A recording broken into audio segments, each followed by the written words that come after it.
Bonjour à tous, on continue cette série de vidéos sur les champs d'application de l'hypnose thérapeutique. Aujourd'hui, on va parler des deuils, entre guillemets, le fait de perdre un être cher et peut-être même de manière très brutale. J'ouvre une mini parenthèse. Moi qui ne parle jamais de moi parce que ça ne présente aucun intérêt, je tiens à vous dire que je sais ce que c'est, que de perdre un être cher de manière très brutale. Donc ce n'est pas une simple connaissance théorique ou une expérience qu'on développerait au cabinet, c'est quelque chose que je connais personnellement. Donc ça m'a peut-être aidé aussi, on va dire, dans l'accompagnement de certaines personnes qui peuvent souffrir terriblement. Après certains événements, je n'ai pas forcément envie de les citer très précisément parce que ça peut prendre des formes différentes. Être séparé, être brutalement arraché d'un être cher, eh bien malheureusement, ça peut être vécu par beaucoup d'entre nous. Si vous êtes attiré par l'hypnose, ou si vous êtes attiré par l'idée de vous faire accompagner pour vous libérer de cela, de ce que vous avez vécu, ou de la perte de cet être cher, alors bien évidemment, probablement que l'accompagnement va être porteur positif pour vous, parce que ça sera votre choix. C'est important à un moment donné de laisser la personne choisir. Peut-être que vous faites partie de l'entourage, peut-être que vous voyez un être souffrir et vous dire elle ne peut pas rester dans cette situation-là, il faut qu'elle s'en sorte. Malheureusement, c'est très important encore une fois de se responsabiliser et on s'en sort réellement que quand on en a envie, quand on a décidé de s'en sortir. Il y a des étapes quand on parle d'un deuil. On les évoquera si vous le souhaitez, je ne vais pas en parler ici. Ces étapes, vous les connaissez d'ailleurs peut-être, elles sont souvent intermêlées, reliées entre elles. Et donc ça prend du temps pour beaucoup d'entre nous, pour ne serait-ce s'autoriser à se dire « il faut que je continue d'avancer ». Donc il y a effectivement des étapes. Ces étapes, ce qui nous empêche de les franchir, c'est soit parce qu'on s'interdit mentalement de les dépasser, soit on se dit je n'ai plus le droit d'être heureux ou heureuse, qu'est-ce que penserait mon entourage si je continuais ma vie, c'est pas possible après ce que j'ai vécu. Donc naturellement, il y a déjà une permission mentale de votre côté. Est-ce que j'ai décidé de m'en sortir? Est-ce que une petite partie de moi veut s'en sortir, veut dépasser cet événement, même s'il est terrifiant pour moi, même si je tenais très cher à cette personne?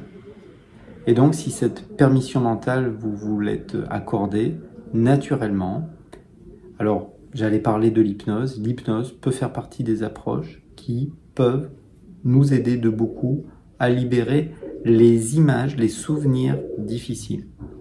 Parfois, c'est simplement l'annonce, parfois c'est un moment au cimetière, parfois c'est un autre moment qui littéralement nous a extrêmement choqués. L'hypnose, ce qu'on appelle la désensibilisation oculaire aussi. Je ne parle pas de EMDR en ce qui me concerne parce que je m'attache à des détails très précis. Pour moi, les chocs traumatiques, même les plus lourds, sont soutenus par des éléments très très précis et c'est ces éléments-là qu'il faut aller voir. Donc, je vous parlerai de ce qu'est la désensibilisation oculaire si ça vous intéresse. Si vous êtes attiré par cette approche, on pourra l'utiliser séparément ou articuler avec l'hypnose. On partira toujours de votre histoire, de votre désir personnel. C'est-à-dire, je vous proposerai certaines choses et ça sera à vous de regarder ce que vous souhaitez utiliser ou non. Rappelons que l'hypnose, c'est une position thérapeutique basse. C'est au praticien de s'adapter à vous et certainement pas l'inverse. Il existe de nombreuses manières de dépasser cette charge émotionnelle qui littéralement nous bloque totalement dans le deuil. Bien sûr, les compréhensions mentales ont leur place, sinon je ne proposerai pas des rendez-vous qui durent plus de 2 heures et je ne suis jamais à un quart d'heure près, voilà, parce qu'il y a vraiment cet instant où on fait connaissance aussi. Néanmoins, voilà, ce qui nous bloque, c'est des émotions et les émotions, c'est quelque chose qui est ressenti sous les épaules et vous serez en totale sécurité au cabinet pour aller explorer ce qu'il se passe sous les épaules.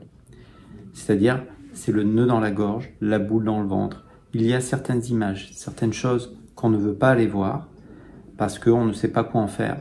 Et effectivement, lorsque vous faites un rendez-vous au cabinet, bien naturellement, cette exploration, elle est toute naturelle. Elle sera jamais obligatoire, mais elle sera quand même proposée.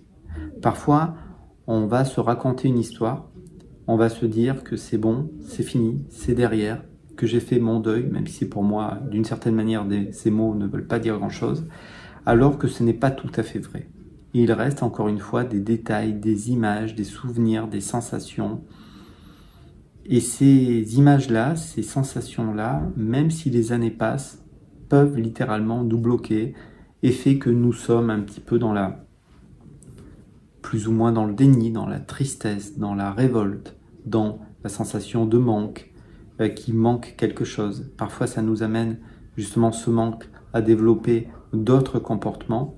Ça peut, malheureusement, un deuil qui n'est pas terminé, nous pourrir, entre guillemets, la vie, nous pourrir l'existence et nous amener en dehors, on pourrait dire, entre guillemets, de notre chemin de vie, c'est-à-dire de ce que l'on doit accomplir dans la vie.